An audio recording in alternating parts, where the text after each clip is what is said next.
Hi, everybody, and welcome back to Everyday Intuition. And this week we have a special guest, author, astrologer, relationship.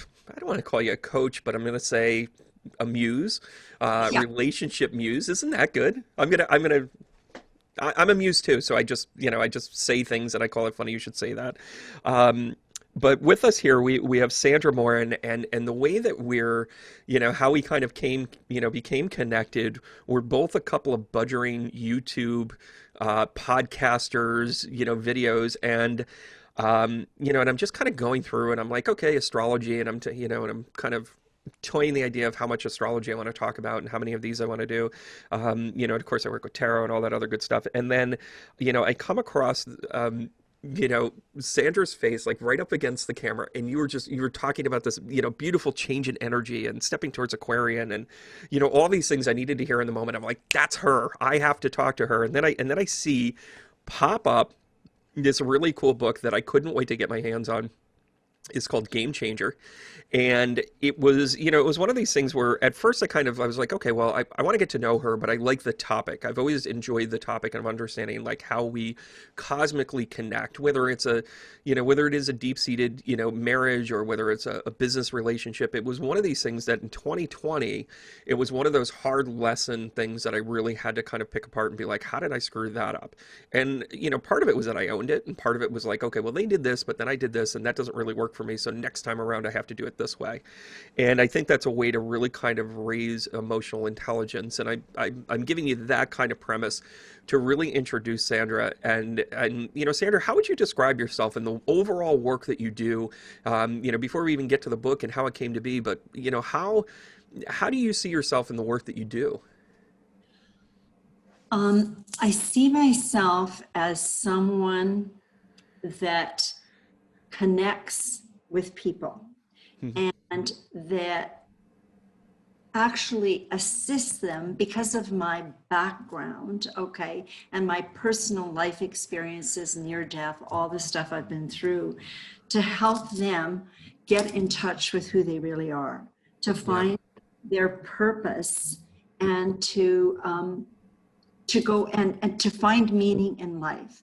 And I have to say, the important thing for me is that we stay engaged in life. And so many times I went to Mexico for 3 months with a friend, and we watched everybody that was retired, and everybody's waiting for retirement, and I'm going to retire. And I thought, oh my God, they're just zombies walking around. There was no life. They might have jewelry and nice hair and whatever.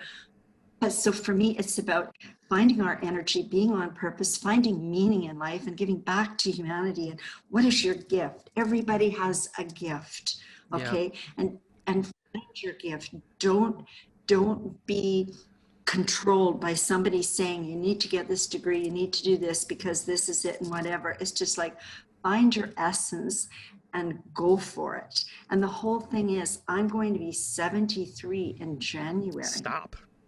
No, and well, when I was teaching, I quit teaching about 7 years ago, I guess. I've taught, I've done many different, Sure.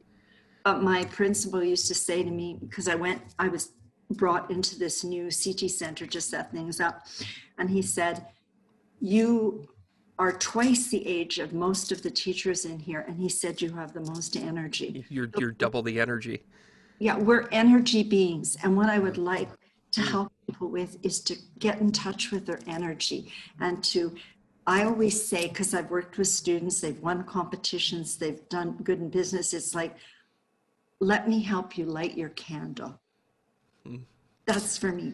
Listen, first of all, I wish you were my guidance counselor when I was in high school, because I probably, think of all the things that we step into, and it ends up being a topic often with what holds you back in your energy, and it ends up being the commitments that you make, and one of those commitments is this ridiculous student loan that we end up, that so many people are burdened with and saddled with, and, that kind of just, blends you into the Wall Street, corporate mentality of like, well, you've got to, do this, and is, 40,000 enough, and, and you just get, no wonder why we're a country that has wavering scruples, because we're trying to get ahead, and every time we think we get ahead, we're behind, and all that other good stuff. But to have heard that when I was coming out of high school, like, don't, if it doesn't speak to you, don't do it.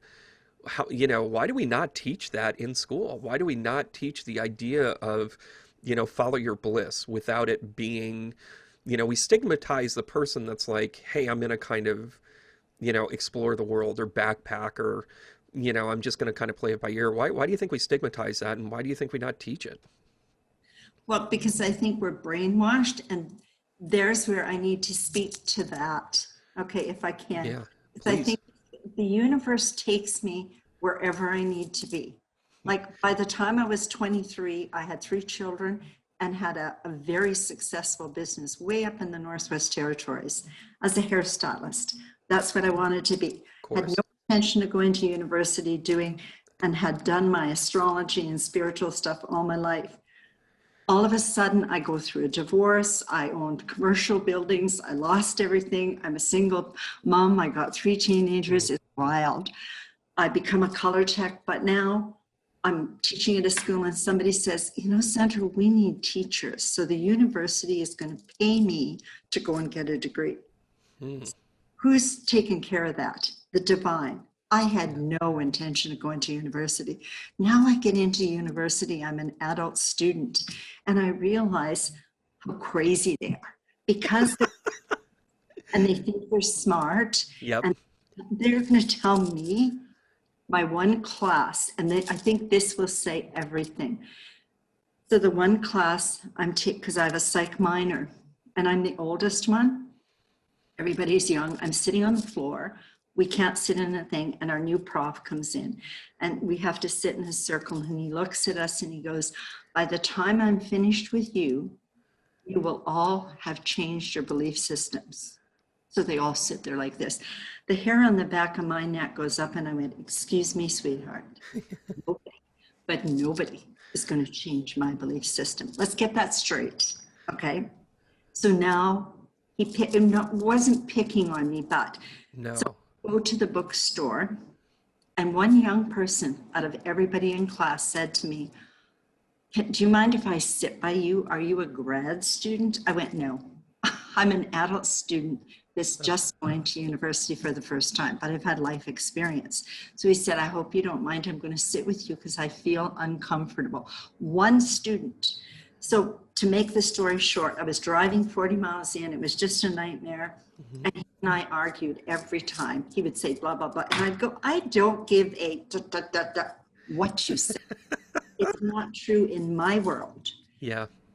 So one day I thought, I don't need this. So I surrendered. Hmm. And I went in and I just said to myself, driving in, it's 40 below, I'm just going to go to the psych department and say, I want to exchange a class. I'll go into somebody else's lecture because the psychs were split into practical and the lecture. And then it's nobody's fault. I'll say, we just have a personality conflict. So I went in that day. And when I went in, I didn't say a word. And he'd say something and everybody in class would look at me waiting for me to say something. And I let it go. You know what he said? The experiment is over. Hmm. He said, there's only one person that should be in this class, and that's the woman with the mouth. He said, what I used on you, and you might know this, remember sun, moon? Sure. Keep Okay. going. He said, what I used on all of my class here, every one of you, was the techniques of sun, moon to Wow. program and brainwash you. He said, that woman will never be brainwashed because she walks her path. And That is that's when the fan. class really started going. Then we did the ProGraph journal and whatever. And so I always say that was the biggest gift, that I always listened to my intuition. Can I tell you our paths are pretty similar because I had a similar experience. I went back to school, had an associate's degree, but of course all the pressure of like, oh, you've got to finish a 4 year and all this other stuff. And I ended up going to a school that, I really kind of picked it to be like when you're in recruiting and human resources, organizational management makes a lot of sense. Right. right? So it was, one of these like, one class a night, one class a week, 2 weekends a year. I felt like I was in the reserves a little bit. But what I didn't know about the school that I had enrolled in was actually a missionary college that happened to do things at a location that would work for me on an Air Force base. So I was like, okay, well, I'm kind of going through this, and one of the classes was worldviews. And as much as I was, born and raised Catholic, I taught confirmation class. I wrote the curriculum for it. Like, I mean, I was I was ingrained here in this. Right. And I had been peeling back the layers of that for a really long time. And one of the reasons why I got in trouble and why I wasn't teaching confirmation any longer is because I was insistent on teaching worldview. And I wanted people to understand that before you make a decision into this religion, understand what the other religions at least have to offer. You should have at least a cursory understanding of what Buddhism is, what the differences are between other Christianities, whether it be Protestant or whatever. Literally getting a call from the bishop at 11 o'clock at night saying, please never teach again in any of my, things. I was like, oh, okay.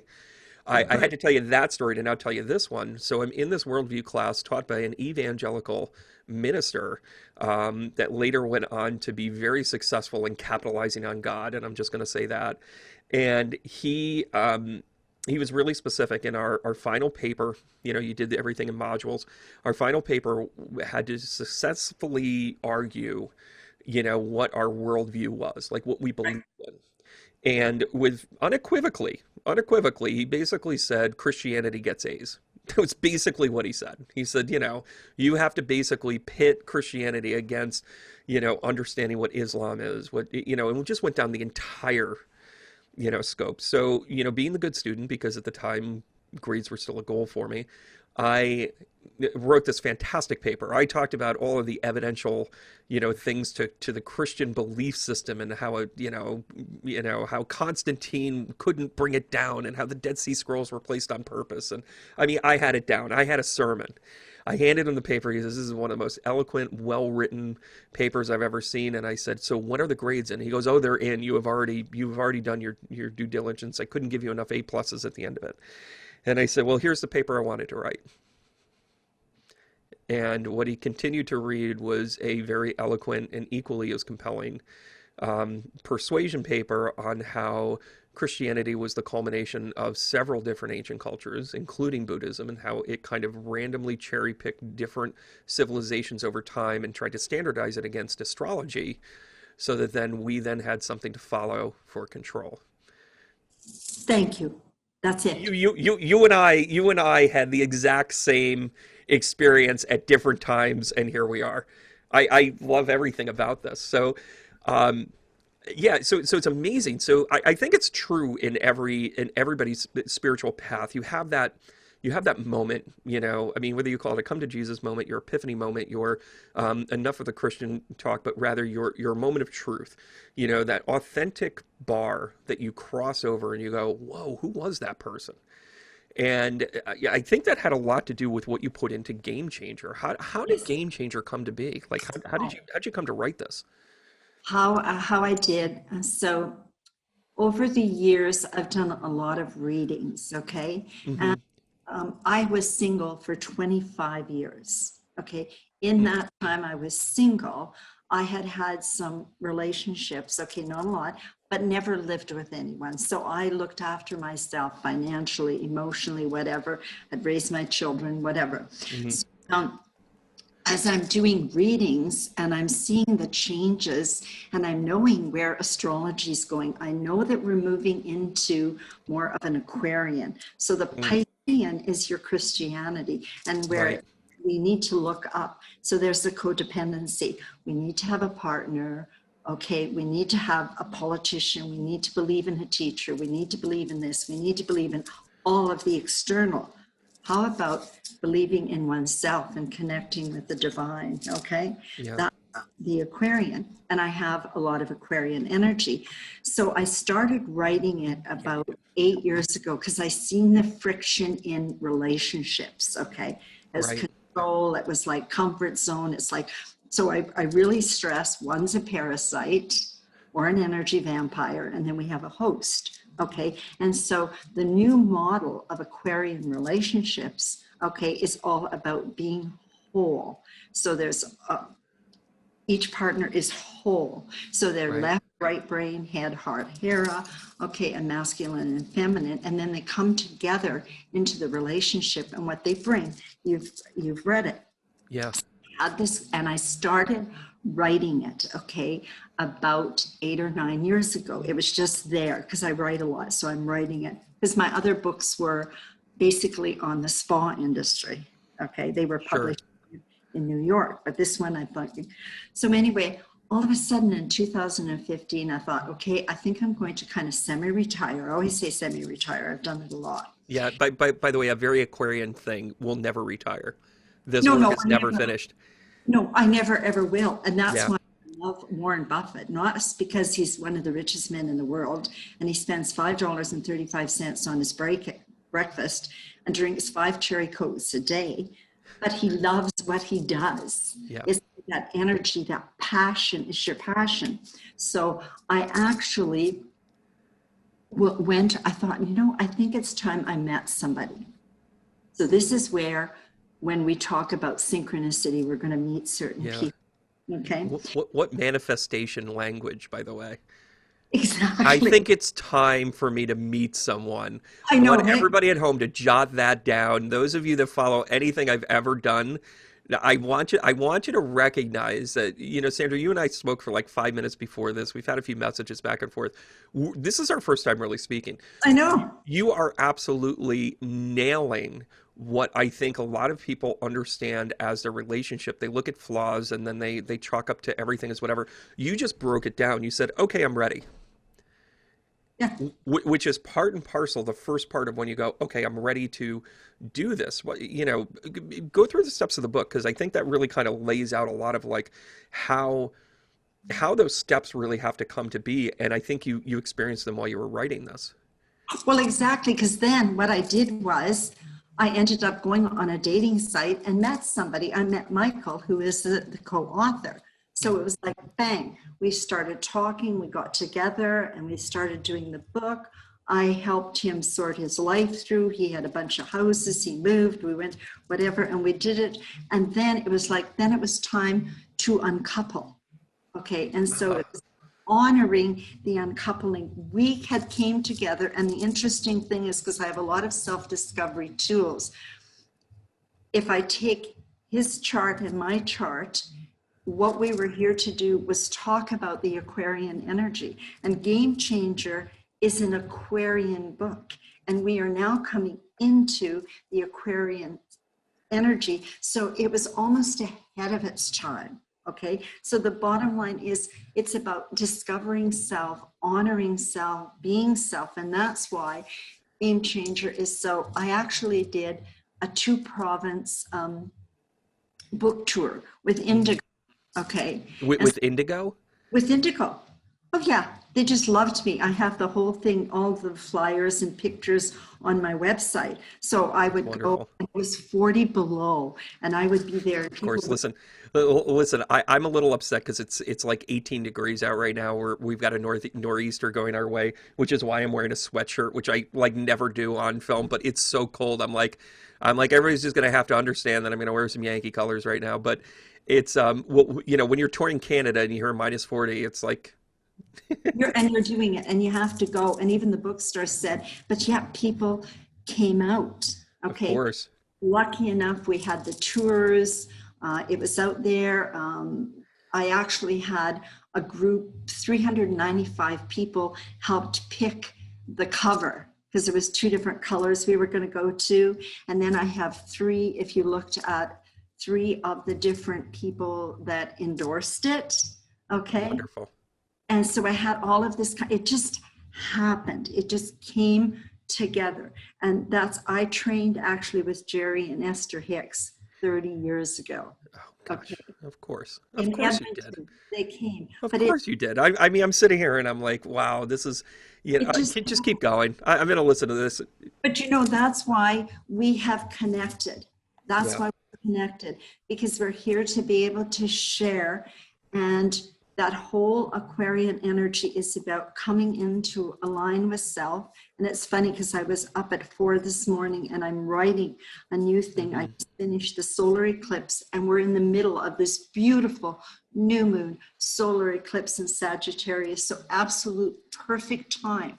The Yeah. new intentions and whatever. See, I get goosebumps.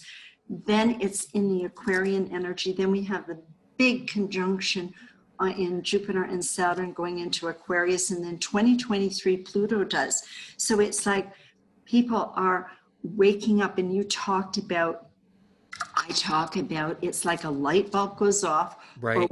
you wake up and it's like something switches on you, and it's like you walked across a bridge and you go to turn around and there is no bridge, you're done. Yeah. It's Happening with relationships. They're getting up one day and they're going, I'm done. I can't do this anymore. But I'm saying we have to have emotional honesty. And then before you do get involved in a relationship, take that book. Like, I love it yeah. because it's interactive. So the whole first chapter is a self-discovery about you. It's like 8 different areas where you answer questions. And you know what? I've said to people that have bought it, I said, if you bought it now, if you bought it a year ago and you went back to do those exercises now with what we've been through in 2020, you are not the same person. Who Yeah. are you now? Yeah, I think that you've said a whole bunch that I want to touch base on, and it's funny. One of the things that I'm doing in collaboration with another medium is the connection of, like the conscious couples, astrology chart, if you will, that becomes Love like, that. how do you do that comparison? Because there's sometimes I think one of the things almost like, and again, I'll pull out a Catholic word here, the pre-Cana before a relationship starts. It's like, what are your pitfalls going to be? What's really fueling you? Where are your goals? Where are their goals? And some of it is really, I hate the term predestined, but some of it has a trajectory based on your birth chart. It just does. As a Pisces, as a Pisces sun and a Leo rising, I have realized, like, when people first meet me, they're like, really, you're a Pisces? And then I'm like, well, yeah, because the Leo is just always kind of been the fuel in a lot of ways. And the Aquarius moon that I have is also, yeah, I mean, there's our connection. There you go. But Right. but that's by design. And I can't tell you how many times, like, the connection has to be, either direct or vicarious through some sort of, something within my chart. I go, oh, we have the same Venus, we have the same, whatever the case may be.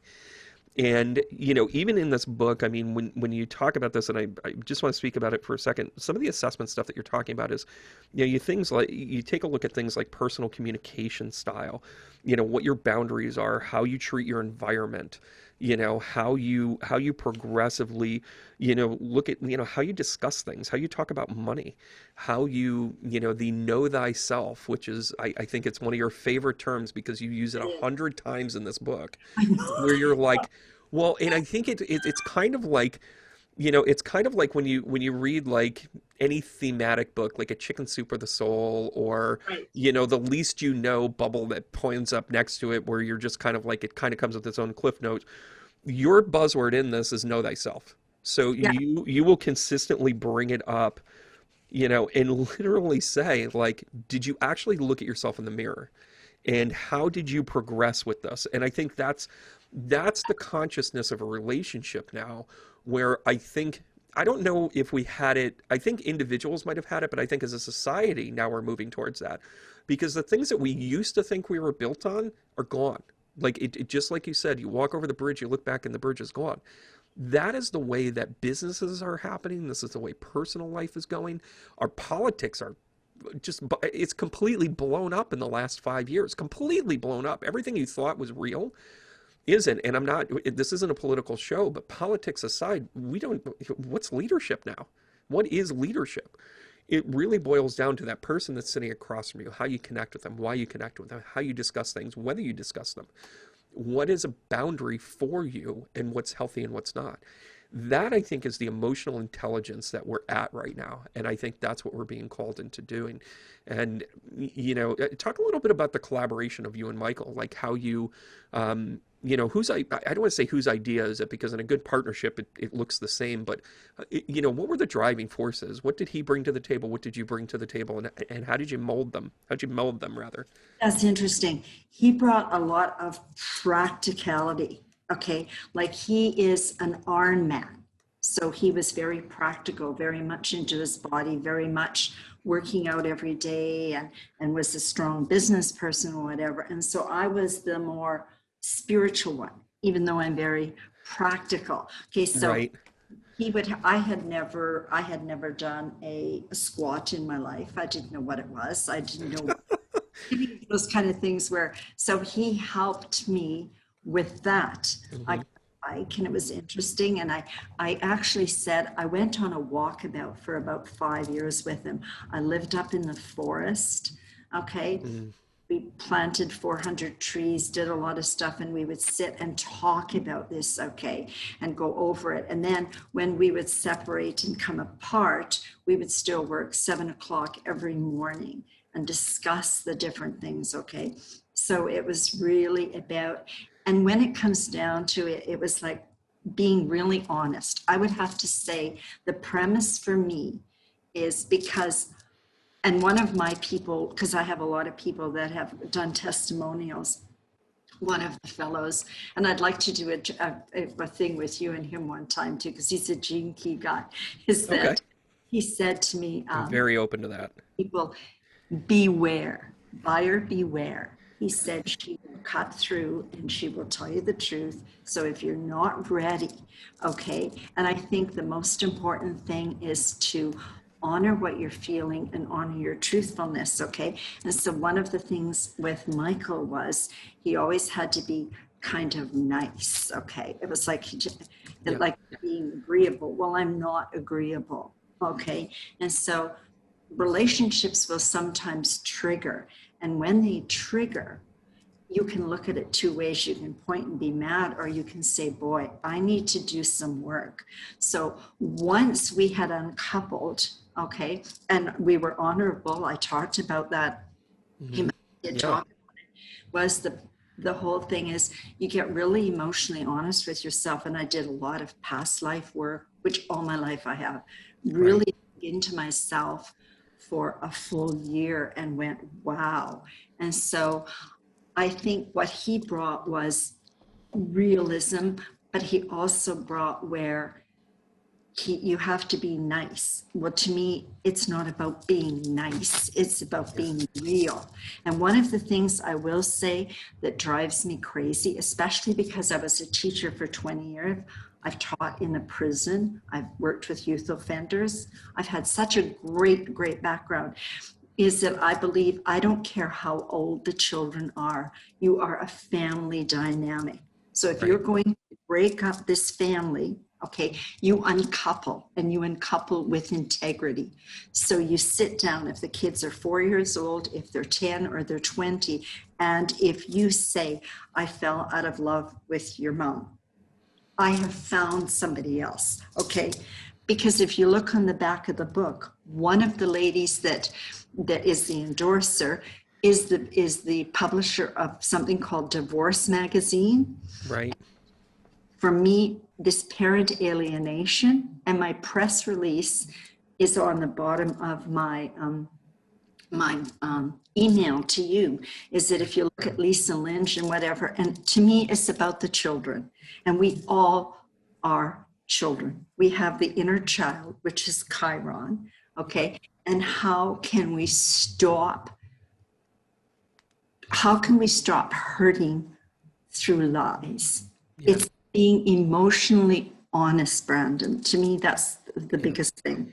And it's almost, we're coming into a time where the vulnerability, where I think a lot of people had the mask of work or identity. I always say this, your tombstone, doesn't say you're an accountant. They say, father, child, husband, wife, whatever. And we use all of these mask things. I mean, I kind of laugh. The more evolved I become, and this sounds so small in a way, but it kind of drives home the point. I the more enlightened, more elevated, whatever you want to perceive this as, I get, the less I really could care less about sports. Where, 20 years ago, I could tell you stat lines upon stat lines. I can tell you, throw this pitch against this person. I can tell you which running play they're going to do. And it wasn't just being a medium about the moment. It was I just studied it enough. Right.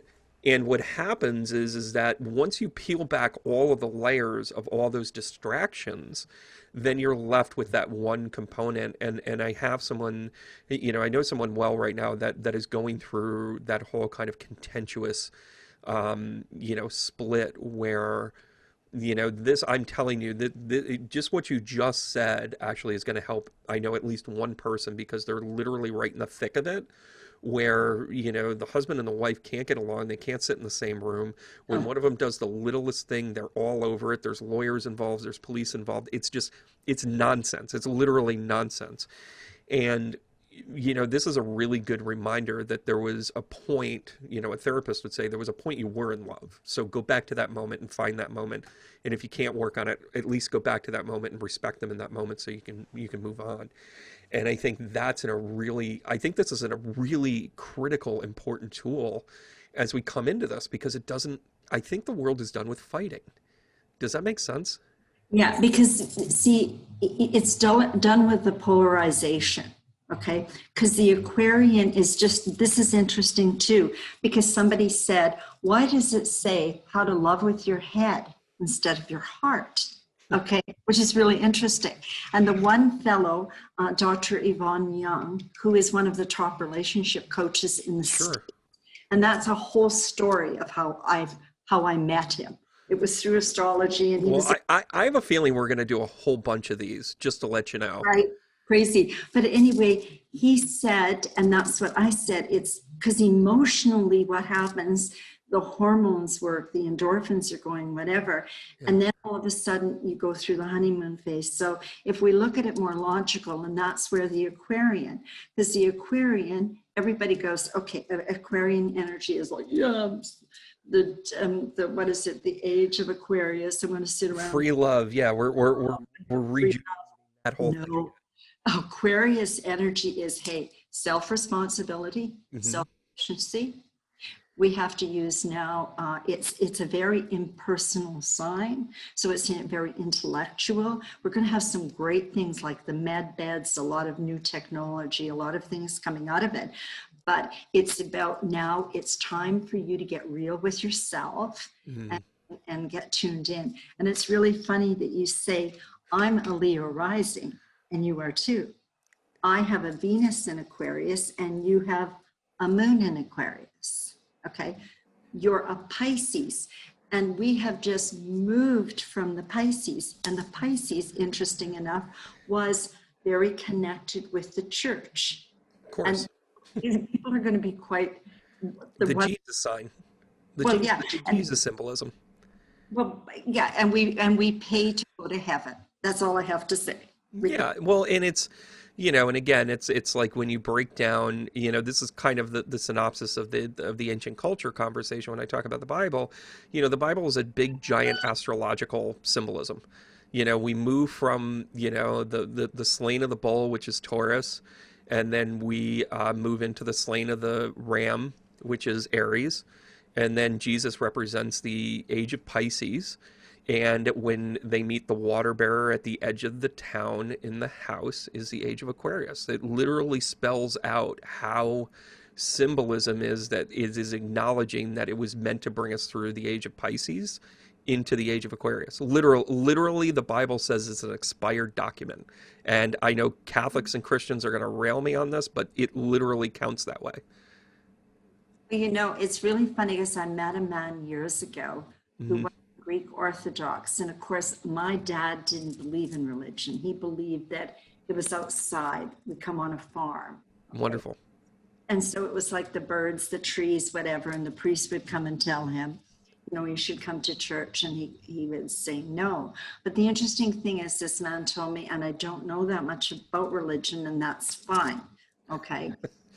Is that, he said in their church, you didn't have to go to church. You didn't have to have an intermediary to get to God. And so for me, I always say, especially after having my near-death experience, because the same little lights that used to come to me years ago and I would sleepwalk were there when I went over. Okay. Yeah. And the bottom line is, so I'll call it whatever, because I work with all different cultures. Okay. And so there can be Buddhists, they can be, You're my spirit animal. You know that, right? pardon me? You're my spirit animal. Oh, is it? Yeah, I'm just telling you. Everything that you're saying, I'm like, yep, that's I could not. This is just fantastic to me. And with so walk me through your past life, yeah, or your past life, your near death experience. Like what happened with us? How did it happen? Share as much or as little as you want Well, to, I'll just share but how did it propel you? well, I'll tell you. So the bottom line is I was in the Dominican Republic in my second marriage, and we had gone out for dinner, and I woke up on New Year's Eve in a hospital, and my blood was running up in the IV, and I was naked with a sheet on, had no idea where I was. Wow. And basically what happened, there was doctors that came on New Year's Eve. My stomach is swollen. They were dark doctors. My husband was freaking out at the time. So it's a lot, like over 25 years ago, 88, 89. And all I knew, I said to him, I have to get back to Canada. So he was working in Toronto. So we came to Canada. I got out of the hospital. They didn't know what it was. So when I got to Canada, I went to a hospital, and this is spirit. Okay. I went to the hospital, and they took me in. I was dehydrated. And so I left, but the head nurse gave me a card, and she said, you're very ill. And she said, if you need anybody, this man is the head of the tropical disease unit, and this is his home number. And I went, Wow. so we left, and I was flying back. My birthday is January 6th. And so this would have been about January 5th, and now my legs started to swell. So I phoned this man, and he said, who gave it to me? And I went, an angel. And an angel gave me your number, and this is what's wrong with me, and I'm very, very ill. So I told him, you know what he said? Meet me 8 o'clock in the morning at the tropical disease unit in Toronto, and I'll see you. We'll have a wheelchair waiting. I went in, they did venograms, they did everything. He said, you can fly, but when you get back, you have to have the doctors in Edmonton contact me. Well, I ended up coming in, went to the hospital here. They wouldn't let me out of bed, but of course I was feeling good. So here's where it's this, you'll get a laugh out of this. I'm in IV, my legs are wrapped, and the nurses are coming to me in the middle of the night, and I'm doing their numbers. Shut up. No, I cannot make this up. I was in the hospital and had a very similar, I can't, just keep going. Just keep going. and of course I wear lipstick. I have my pink lipstick all the time. I do not wear lipstick, so Here, but I do. definitely. And so I have my lipstick on and my jewelry on, and they won't let me burn a candle, but I have healers coming in. And so I'm doing all of this kind of thing. And then one day I get mad because they're being idiots. Okay. And this doctor he's a liver specialist or whatever, he was mean to the nurses, and he was really condescending. And so one day I just looked at him and I went, you know what? I don't like you.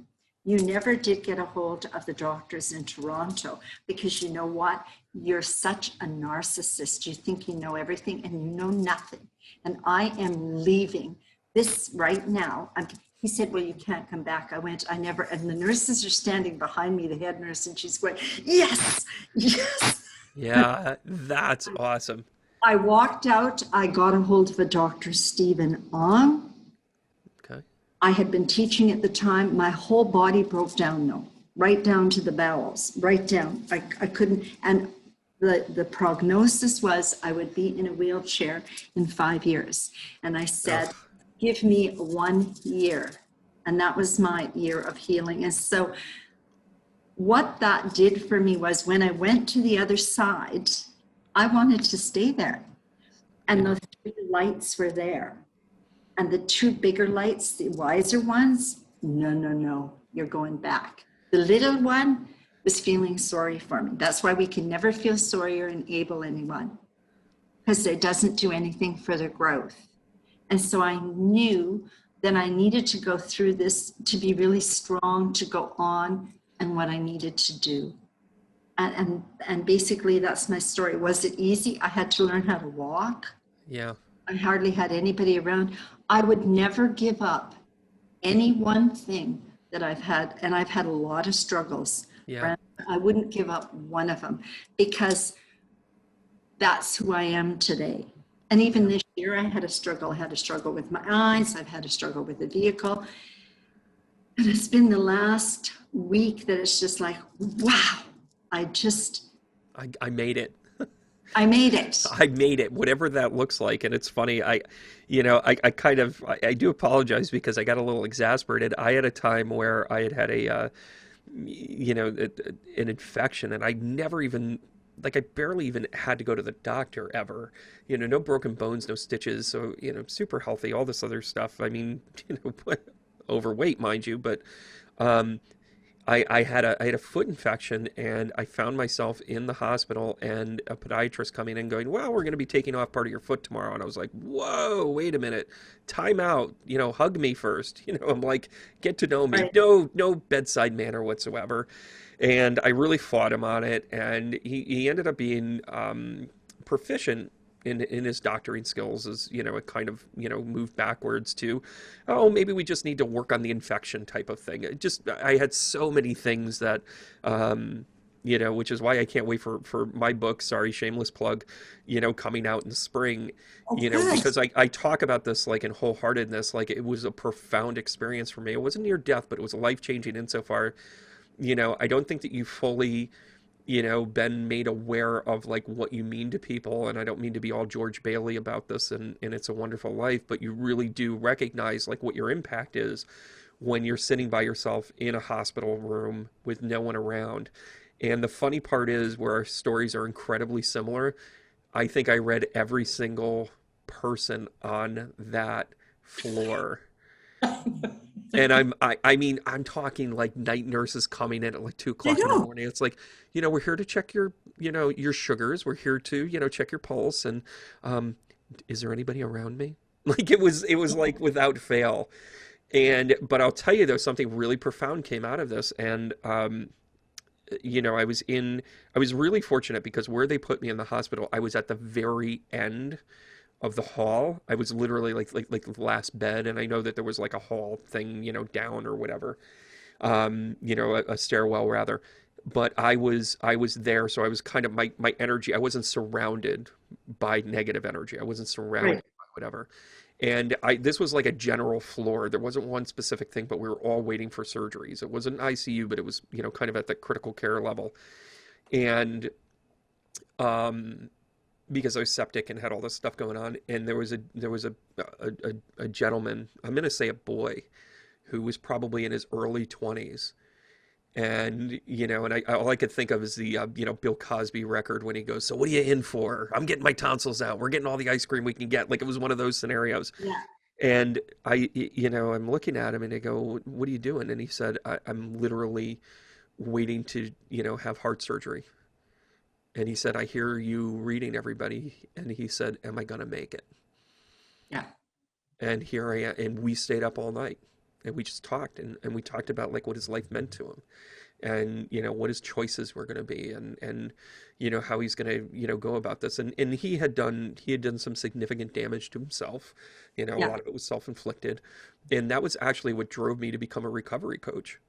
I've never really played around with alcohol. I've never, I certainly know what they taste like, but I don't, I became a recovery coach because I was meeting people left and right that were quelling their energy, with, self-medication or whatever the case may be. But it was really, they didn't know how to handle the emotional parts that were happening, the spiritual things that were happening.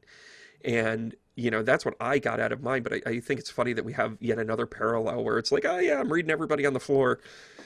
The interesting thing is, I have to say this right now, two things right now, because the message has come through. I love it. Number one, right now, what we're going to see with relationships, and there is a reason you got this book, The Game Changer. Number one, what we're seeing is relationships are changing.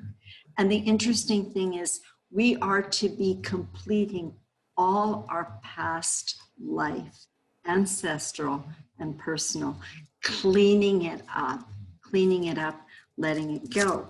So a lot of times we're meeting people, and this is the interesting thing, you meet somebody and you're married, and yet you need to finish off something. And actually, there's a man and his wife that are doing on my YouTube channel, we're talking about it. When he first called me, I went, you're a nut. You're crazy. Okay. But anyway, we're going through it. But another thing is, I have a tool, and it's partly astrology, it's different, where I can take the two people and you see what they're teaching each other. So if it's a Pluto to another, if they're here to here to here to here to here, it's very interesting and they get it. The next thing, when you say you're a Pisces, that's your feet, okay? Of course.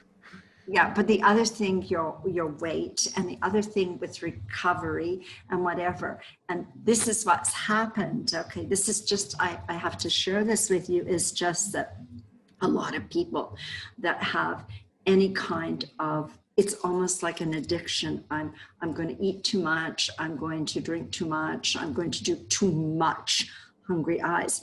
But especially with weight, I find what it is that you're protecting yourself, because you're very vulnerable. You're protecting yourself. And so it's like, and not wanting to really do the work. Once you start doing the work, I have a daughter, and she used to say every time when she was dating, I think that this relationship is going to be ending. I go, why? Because I'm adding a few pounds. So she started doing that. So working with recovery is beautiful for you. Is assisting. It's about assisting souls. That's what I think. I think we're all energy beings. You and I are here to be able to help these energy beings honor themselves, find purpose, get on track, because we all have beautiful gifts. And it's I love that you bring that up often about how bringing forth people's gifts and how that is. I always, I taught a class called Intuitive Living, which is very similar. It takes a look at like how your relationship with yourself, and I want to ask you a question about that next, but how your relationship is, your core relationships, your marriage, your children, your parents, your siblings, and kind of how you kind of expand that out, where the friend that works in the building, the friend that works in the building that comes in and dumps all their emotional baggage, you like have no time for that. You eventually go, that's it. But, when you have a mother that's, kind of slightly overbearing, or always kind of has to get their dig in, or a dad that's kind of emotionally non-responsive, or whatever the deal is, that's personal for you, you have to kind of sort out and strategize how you're going to approach those things, what you want to get out of them, what you need to get out of them, and how you can foster that to be better.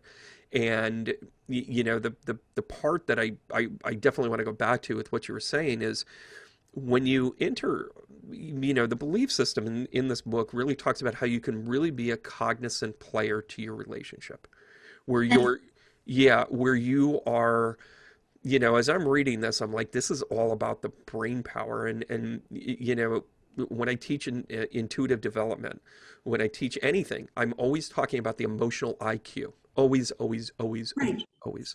I have spoken at, I've spoken at colleges, and I've spoken to, one of the coolest things I think I've done in my work is I teach, I do a mindfulness in the classroom program that I translated to go into a police training facility. Now, this is before all of this nonsense even this year, but what I actually talked about is how you create your game plans and really kind of take stock in what your triggers are before you get there. How important is it that you do this like self-work before you get into a relationship? Oh, you have to. To me right now, we have to, because you know what? It's a return on your investment. And there's too many people, I always look at return on investment, okay? And I'm going to say this, I was hairdressing. I had gone to Hawaii, come back, I do stuff so I can teach, I can do, and I worked with- Your passport's got to be packed. Yeah, anyway, oh yeah, and I've been into the Arab countries, it's awesome. But anyway, so a friend of mine owned a salon, and he did the who's who in Edmonton for businessmen. Sure. Okay. And so, Interesting choice of words right there for businessmen. right. And so interesting, I went to work with him, and of course, here's me, okay, like, you own this, you're here, how are we going to do your hair? What's we're going to do, you know? And it always came back. This is one of the reasons I've written this. It always came back. And so they would say, yeah, you know, and we're just at the age where we're going to start. And this is going back to the 90s, because 97, I was in Jasper. Yeah, going back to the 90s. And it was like, yeah, my wife and I'm ready to retire. This was the big thing. I'm ready to, Ah, and they have money. So now they have a home in the States, a nice place, whatever. And he said, I'm really looking forward to it because I've worked so hard, so hard. And he said, so I said to my wife, we're getting ready. I'm going to put it up for sale or do a profit sharing. You know what she said? I'm not going to be going down there with you. I need to be here with my kids and grandchildren. And do you know what it did to them? It just went like this. yeah. Okay. So that's why, to me, we need to be strong. We need to honor each other, and we need to be truthful. And you know what? If it's not working, stop, because you're not doing anything for each other. You're not spiritually growing. My idea of a spiritual relationship is that you're supportive and you help each other. That's your past life. Yeah. And you move on and you let him go. And And another thing I will tell you about what Michael did for me, which was really interesting, because I talked to him for about maybe 2 or 3 weeks, and it's like, okay, let's get it out. What's happening? What's shaking? This is who I am. This is who you are, blah, blah, blah, blah, blah. Okay. right. And so I said, okay, well, I need to see you. I need to see your energy on Skype. Like now it would be Zoom. And so he got on, and the first thing I said was, well, I'm not feeling comfortable. I'll never forget that. I'm not. And he just went, oh, like, what's wrong? And I went, I'm vulnerable. And I've never experienced that. That's what he did for me. Wow. You know, and I think that vulnerability builds trust and builds commitment. And I think sometimes we misinterpret support as passive acceptance.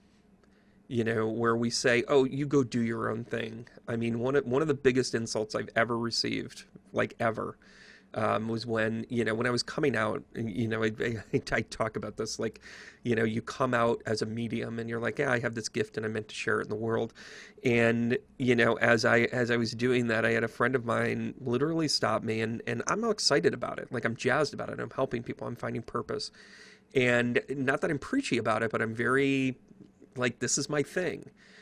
Yeah. And his response to me was, you just do you. And it was so off-putting. And I think that so many times in relationships, you misinterpret the idea that I'm just going to accept your wackiness. I'm just going to accept your quirks, or I'm just going to accept that, you need your own space, but I'm not comfortable with it. Ends up being such a passive dismissal of connection, where it's like, this is like the most important thing to me, and I'm bordering on preaching about it, talking about the cool experiences that I have, how it's been life-changing, and then you've summarized it as in like, well, you just do your own thing. And it became, not that I was looking to incorporate him, but what got dismissed was the idea that I could make an impact for someone like him. And that it was my first lesson in realizing that I really can't help everybody. That even though I Oh, knew them as well as I do, and care about him, many hours together, trips and experiences, and we had that. In that moment, it was gone. Like it's casual at best ever again, because I couldn't trust my journey to that. And I think that happens in marriages all the time. I think that happens in deep-seated relationships where, of course, my idea is going this way, and then, her idea was to say, "Oh, well, I'm not going to the States with you."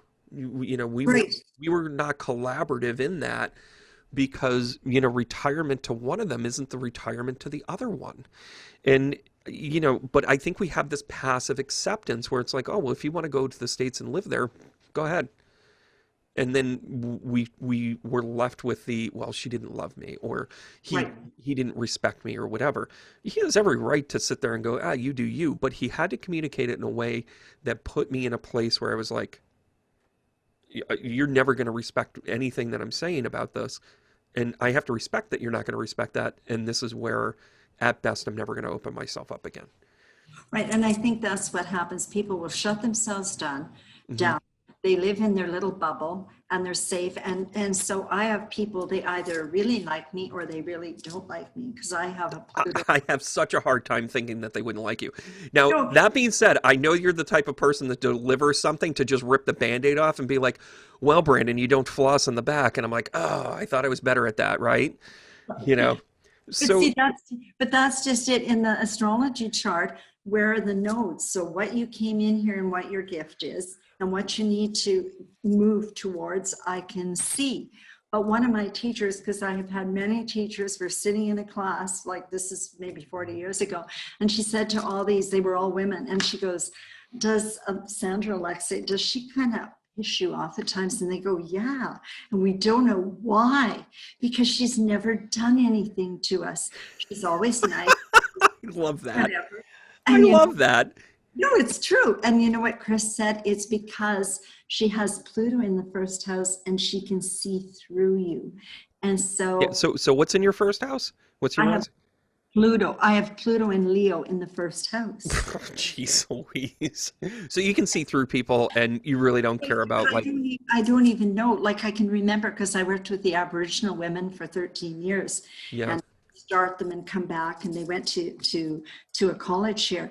And so the one said one day, well, you're looking into my soul and whatever. I went, oh, for God's sake, I'm not looking into your soul. There's 20 of you here. I haven't got time to look into your own souls. I'm just trying to help you. I'm trying to deal with my own soul. So it's something that is just there that sometimes you're not aware of. And I guess that makes them feel, I don't go into a room saying, oh, I'm going to look at everybody there. Okay. And I'm sure you have felt this. I quit going to a lot of functions. I'm quite a private person for the Right. simple reason that I would go in, like say at Christmas, and I would sit there like I'm not one that works the room. I'll sit and I like to watch and whatever. And so I'd see one woman looking at another and saying, oh, you look nice, you've lost weight. But then I would hear what she's really saying, like, Ugh, bitch. And I'd yeah. go, what? And so it was like I couldn't take hearing that kind of real stuff, Brandon. Yeah, and it's interesting. I'm actually pulling up my own chart here. I think that your scenario of saying, "Oh, hey, you look nice," is her kind of slighting moment where you're like, "I totally know what you're really saying."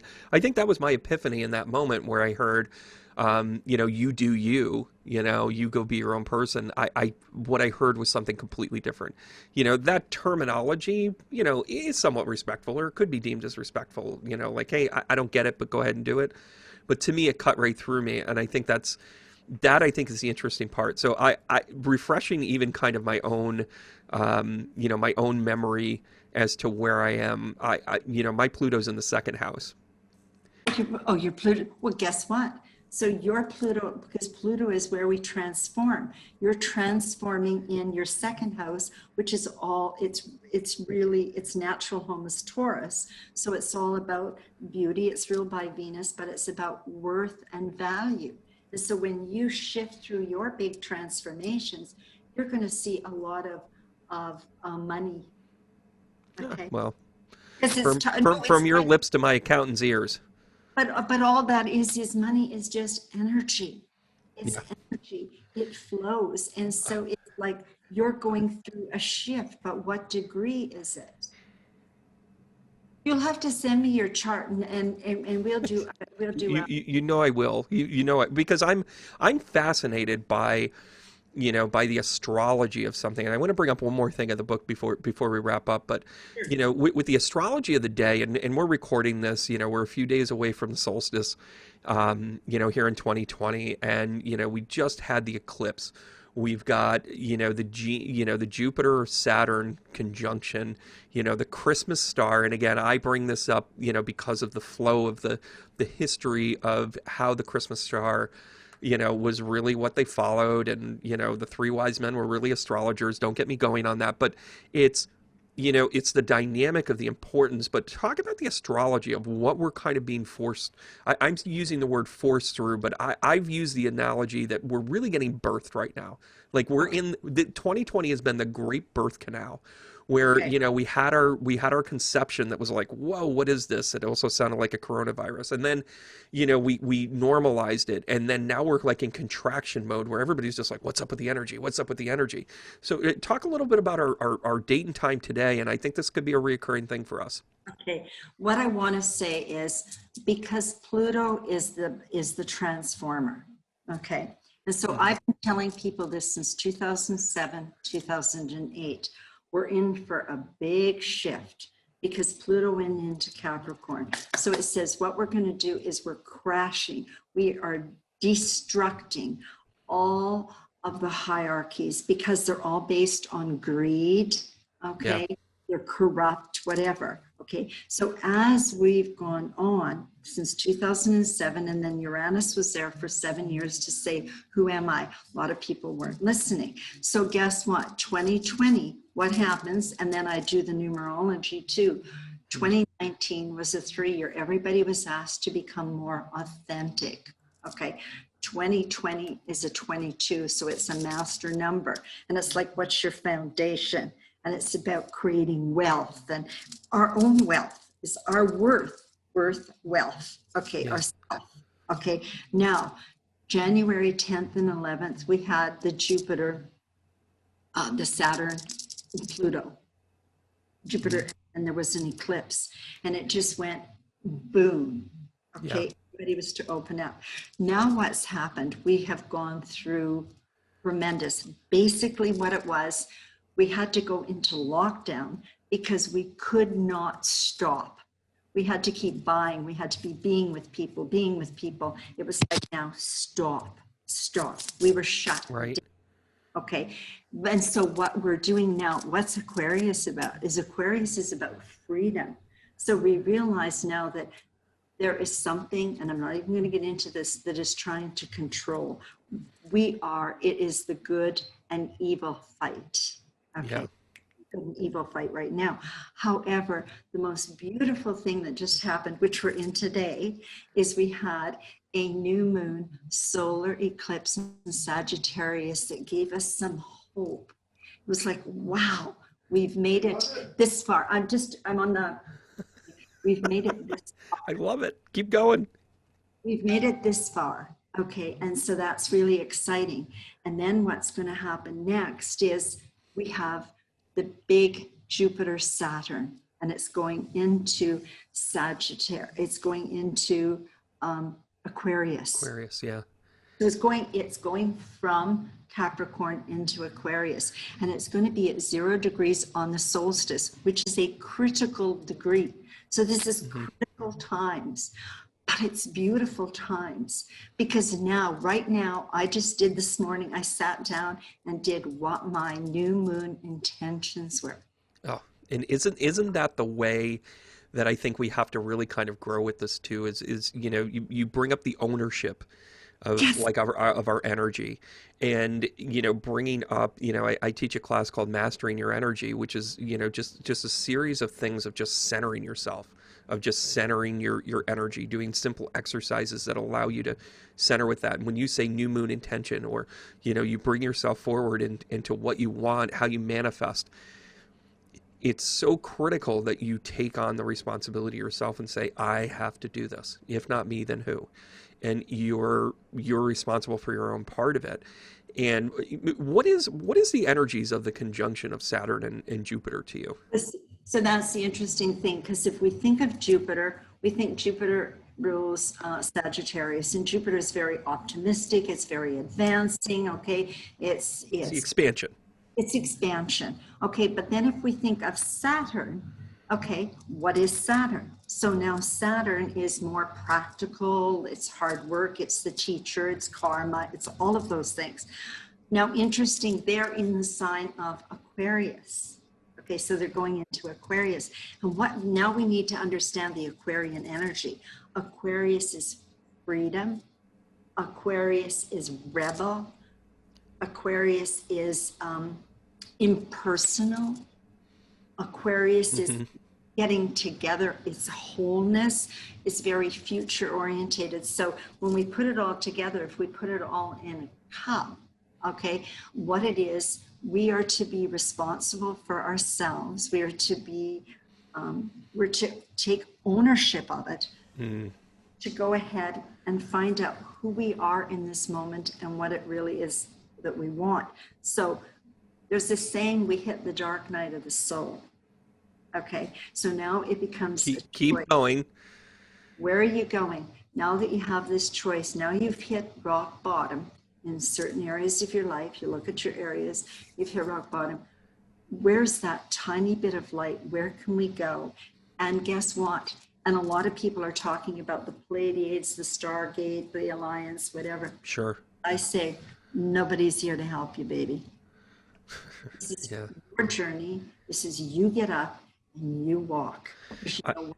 and That place, it, no, yeah, and it's so funny. One of the lessons that I really kind of had this vision, and I really realized how, it's funny. I'm sure the people that I used to know that still tune in and watch these, things, um, that for whatever changed in our role or our connection, I really had to learn in the last couple of years that I had this vision of like this whole commune, this whole idea of, yeah, I know, shake me off if you interesting. want. No, this is perfect. We're going to talk about it. I love that. Okay, go ahead. Because it was the idea that I could culminate a bunch of, you know, um,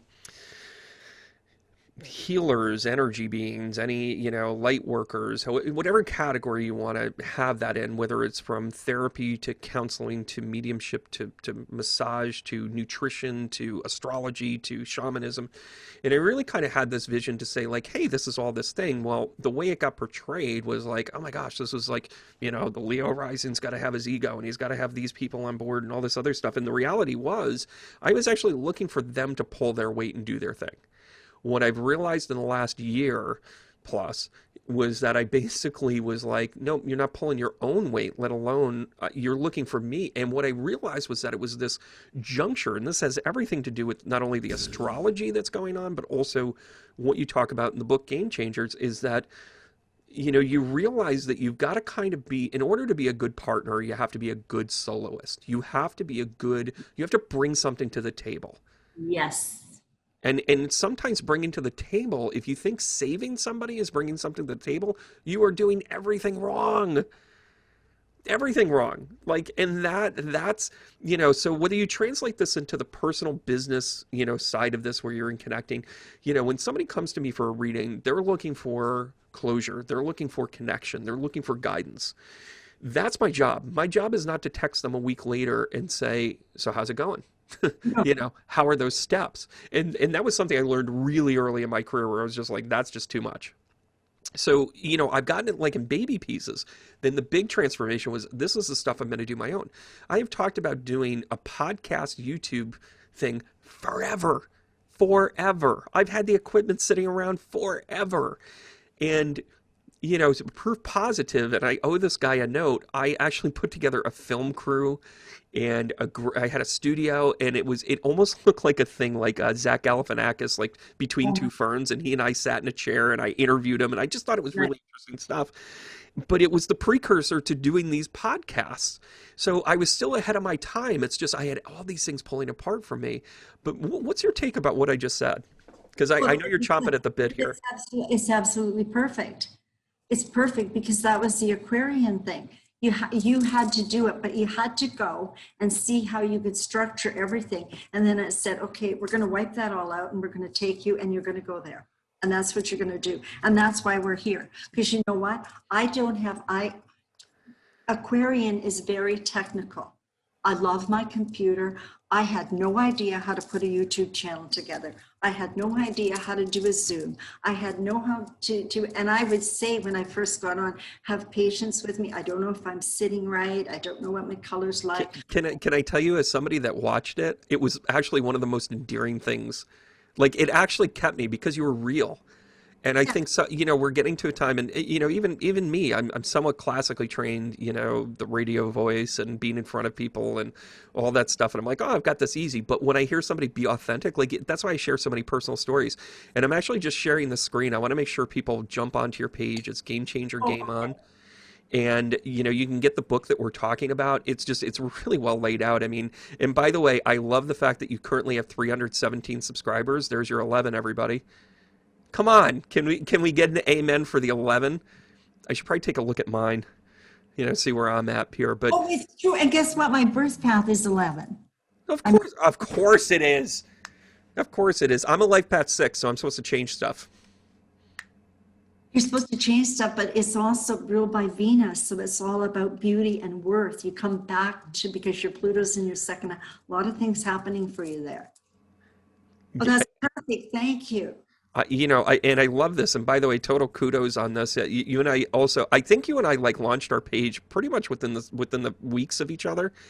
And something that I've noticed too. And again, you're going to go to Game Changer Game On, and like and subscribe there. She's got great videos on here, especially the relationship stuff. Some of the guests that you have, talking about in the moment relationship stuff. And this really is something in 2021. I think everybody needs, I mean, absolutely needs to, set aside time to do that self-important discovery of taking stock of where you're at, and don't beat yourself up. Careful of your self-speak, but then be able to really kind of assess, like, where are you going with this? We do it every year, but it's, if I see another person do a damn vision board, excuse my French.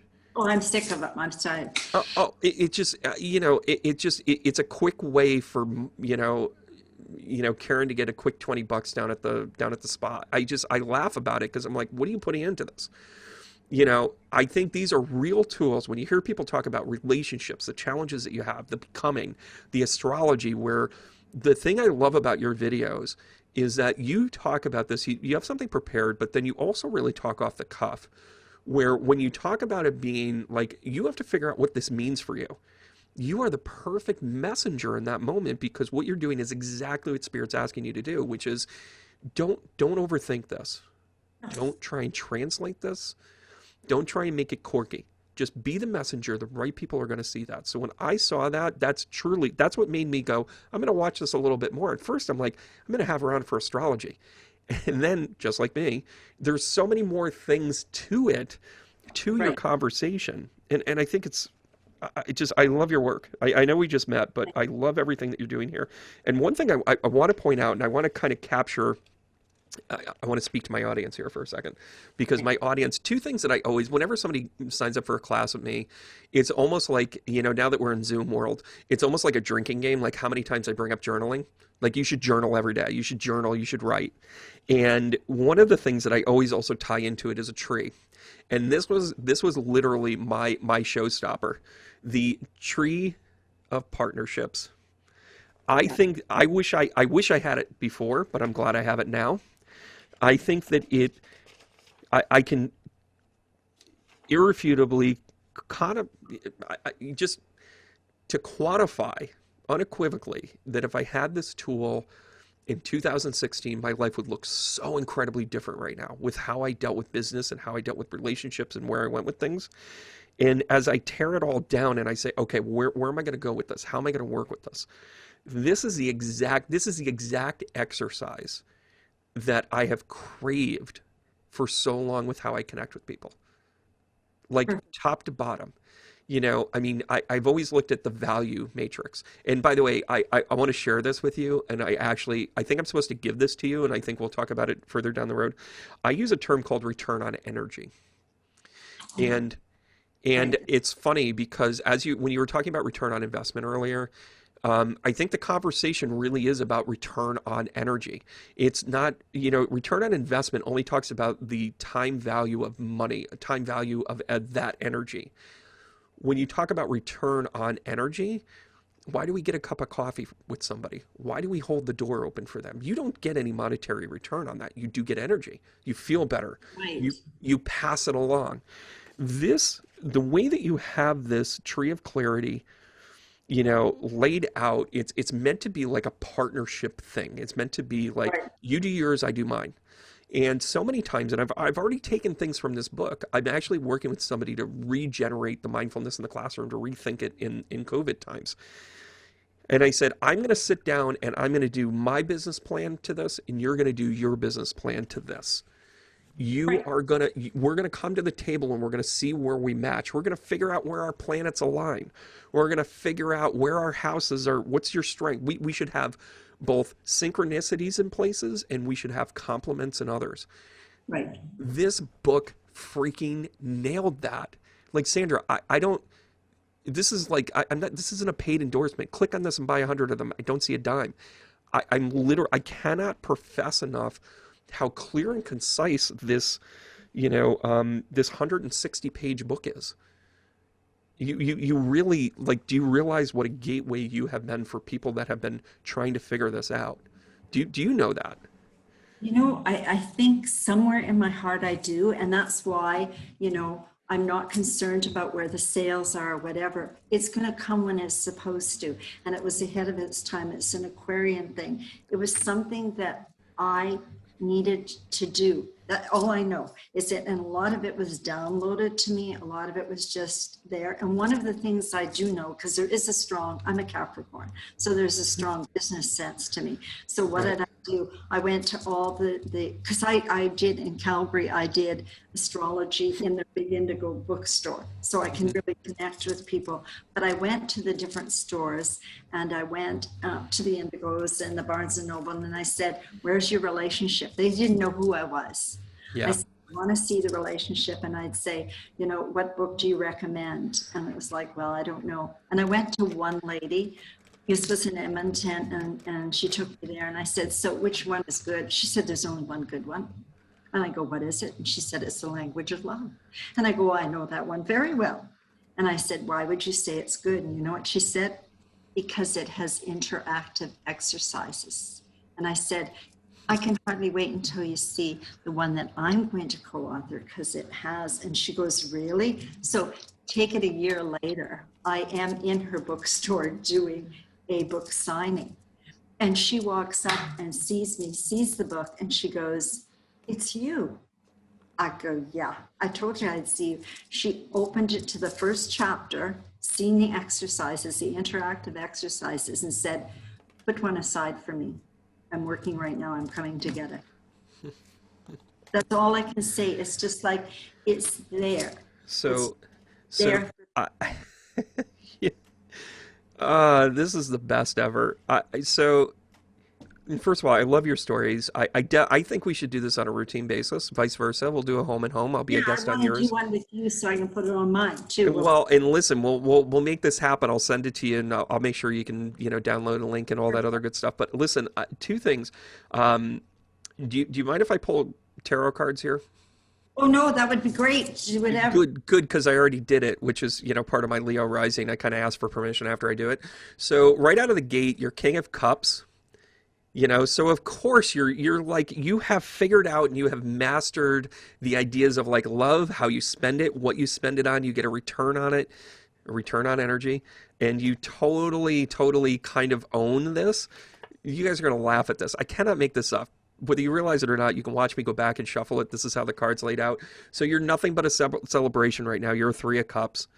The Three of Cups comes out when you talk about the celebratory, where you feel like you've arrived. And it's funny that we use that terminology, that it's the celebration. And then in the middle of this five card spread, do I not pull out the choice card, the lover's card? The idea that, this is what your path is about, to really kind of help people with their choices. Right. Like, this is your path. Oh But my God. wait, there's more. I feel like I'm Okay. Crazy Eddie on like 2 o'clock TV in Manhattan. So Okay. then the next card up, of course, is the Ace of Love. The Ace of Cups, which to me is more, when I see this, especially when I'm talking to somebody that has really started to kind of piece things together, this actually talks about your soul fulfillment. So you paid attention and you became your own soul path. In other words, you've answered the call. You answered what it is that you needed to, and you did the work. And by the way, I cannot make up this next card. I cannot. Okay. I cannot. Okay. So I want everybody, before I show this card, I want you to put it in there.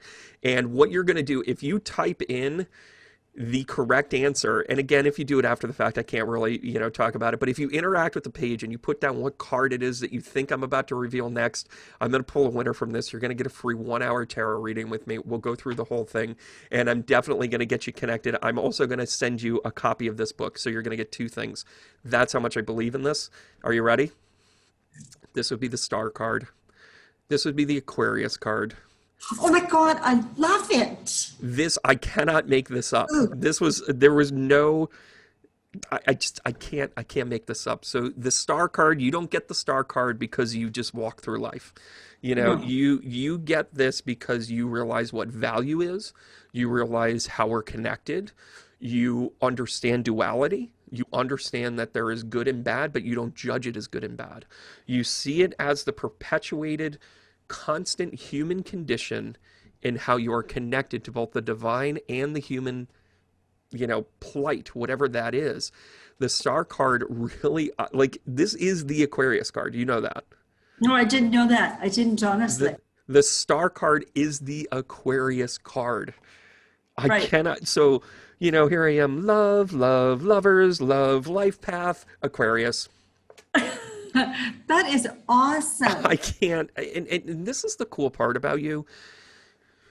The resonated effect that I think that you have with your work, I think is really sustainable. And again, I can't help it, when 2 cosmics, sit in the same room, we're going to read each other. I think if people were paying attention, you were really kind of reading my circumstances or my situations, and you were giving me advice because that's how you operate.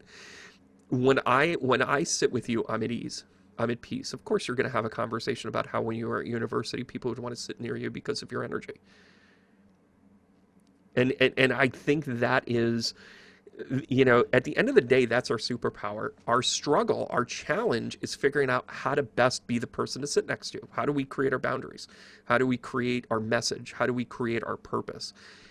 And I cannot tip my hat enough to what you're doing with the Game Changer, with your astrology connection, all of it. I think it's fantastic, and I can't thank you enough for being a part of things here. Oh, well, I thank you so much, and I can hardly wait to interview you because I want everybody to know about you, because I've been fascinated from the moment that you did put a comment. Something drew me, and then I went, how come I can't see his website? How come I don't know more? What sign is he? I'm thinking all of these kind of. Oh my gosh! Listen, I'll send you all my info with that.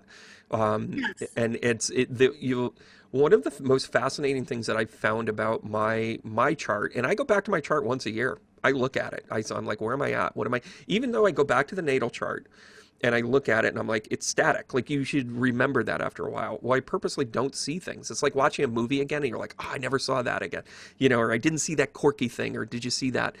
I think, like, even still, when I looked it up, because I don't memorize it, and I'm laughing because I'm like, of course, of course, Pluto's in my second house, as you're talking about the self-worth conversation and that connection, and I'm laughing. I'm like, well, of course I didn't look, I might have said it in passing, but now is the time I'm supposed to remember it. And it's perfect. But another thing is, part of my reason, if you go to my website, is it's an 8. I'm all about the 8, which is a sign of infinity. And all it is bringing our spirituality down and utilizing it in a practical way. And we connect with it where we are connecting with the divine. Okay. Yeah. So that's basically what we're here to do. Okay. Is to do that, and it's just to be.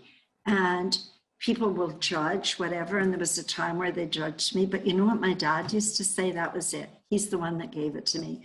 They would come to him because I was a bit of a rebel. Okay. Not you. 13. And so people would say, do you know that Sandra was doing this on the weekend? Like, maybe she was dancing on a table. And he goes, the girl, you never know what that girl's going to do. And my birthday's coming up, and I'm going to be 73, and I'm proud of my maturity. And I believe that I have found the elixir of life. Well, according to your cards, you nailed it. Yeah. I'm And just telling you. I mean, this Ace of Cups, like this, cards are never of weakness or by chance. And for an Ace of Cups to come out as we're talking about your life's work, I mean, this is literally your life's work. And I mean, I know you look at it as in like, well, it was the last 8 years. It was this relationship. This is what we got out of it. The uncoupling, the coupling, like all of that was part of what you needed to put into this. oh, yeah. It is your life path. It is your, I can tell you that if I was to go up to the Akashics right now, it would lay out, this is by design. We needed her to meet him. We needed this inspiration. We needed him to be practical. We needed her to do this. We needed Brandon to, type in astrology, chart, and then for years to pop up and for me to sit there and go, yeah, this is it. Right. So Nothing by chance. yeah, I need to say is that it's funny because one of my teachers is 96 years old. I love her. And every Sunday I'm with the ISAR. I'm connected. So I've had many teachers. But I went to have a reading with her about a year ago and she goes, wow, because I've had different teachers. And she goes, you're getting ready. I go, ready? And she goes, if you notice, Saturn is coming up. It was in 4th, 5th, 6th, and it's at 2 degrees. That's why I look at the degrees. And she goes, for the first time, now you're coming out. It's like coming out, that what you need to do. And I've always had patience that I know that it's about timing. Everything is about timing. And you just have to wait for the timing. And when you say you look at your chart every year, I say that because I have a little audio on my website. And I say, you know what? I consider our body like a vehicle. And so when Sure. something breaks down, it's usually a message. But you know what? We maintain it. We have oil changes. We change tires. And I say to people, you really need to have a session once a year to tune in to where you are, where you've been. So there's 3 places we are. We either live in the past, we either live in the future, or we're sitting here in the moment. And we're letting go of the past, being in the moment, and preparing ourselves for what we're going to meet in the future and trusting in the divine.